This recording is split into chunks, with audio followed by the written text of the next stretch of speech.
অসমৰ জনগণৰ হিতৰ হকে যুদ্ধ কৰি আছো অনাগত দিনতো যুদ্ধ কৰি যাম এই মন্তব্য আমাৰ নহয় এই মন্তব্য অসমৰ মুখ্যমন্ত্ৰী ডক্টৰ হিমন্ত বিশ্ব শৰ্মা চাহক এনিলাইভৰ পোনপটীয়া প্ৰতিবেদন I have a data of growth of Hindu and Muslim population between 2001 and 2011. You will see that everywhere the growth of Hindu population is coming down and Muslim population is increasing in every blocks of Assam. We have also started scrutinizing the land sale permission. Tate ami dekha paisu je Hindue Musalmanok bikri kora matir poriman bahut beshi aru Musalmanor pra Hindue kina bahut kom.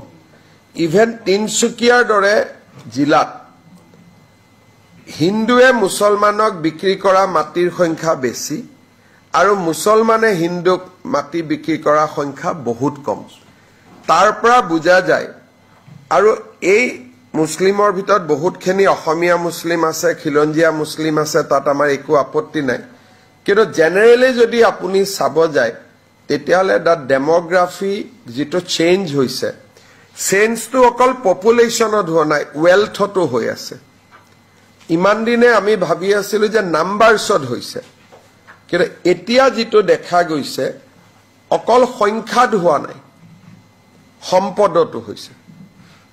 তাৰ বিষয়ে মোৰ এটা press conference মই কেতিয়াবা কৰিম সংখ্যা আৰু সম্পদ দুইটাত হৈছে সংখ্যাত হোৱাটো কেতিয়াবা আপুনি মানি ল'ব পাৰে কিন্তু সম্পদত হোৱাটোৱে ই পুৰা এটা ডিষ্ট্ৰাকচনৰ সিগনেল কৰে আগতে আমি গম না পাইছিলো এতিয়া যেটো ষ্টেট গভৰ্ণমেণ্টৰ পাৰমিশন লাগে গটিকা ডেটা বিলাক আমাৰ লগত আহি যায় আৰু মইতো দেখা পাইছো যে ডেমোগ্ৰাফি চেঞ্জেস অকল সংখ্যাত হোৱা নাই আমাৰ অৰ্থনৈতিক সম্পদৰ ক্ষেত্ৰতো দ্ৰুত গতিত হৈছে মানে এক প্ৰকাৰ কব গলে আমাৰ অসমীয়া মানুহৰ আত্মসমৰ্পণৰ অধ্যায় এটা ইতিমধ্যে আৰম্ভ হৈছে যেনেকে আপোনালোকৰ এটা প্ৰেছতে চাব তেওঁলোকৰ এটা WhatsApp গ্ৰুপ বেলে আপোনালোকে নোটিস কৰিছে না নাই মই নাজানো কিন্তু মই যেহেতু ট্ৰেক ৰাখো সাংবাদিক সকল আগতে গ্ৰুপ আছিল সাংবাদিক এতিয়া অকল তেওঁলোকৰ সাংবাদিক সকলৰ WhatsApp গ্ৰুপটো বেলে মিটিং পাতাটো চকুত পৰিছিল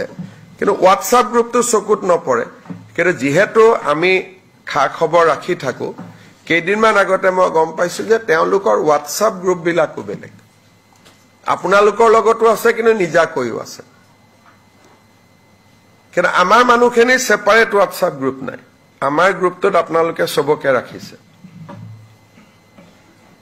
পিছত আপোনালোকে খবৰ কৰিব পাৰিব মই সত্য কথা কৈছো নে নাই খবৰ মানে এনি লাইভ 24/7 আৰু এনি লাইভ ডিজিটেল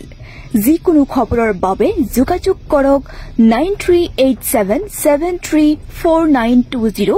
আমাৰ এই নম্বৰত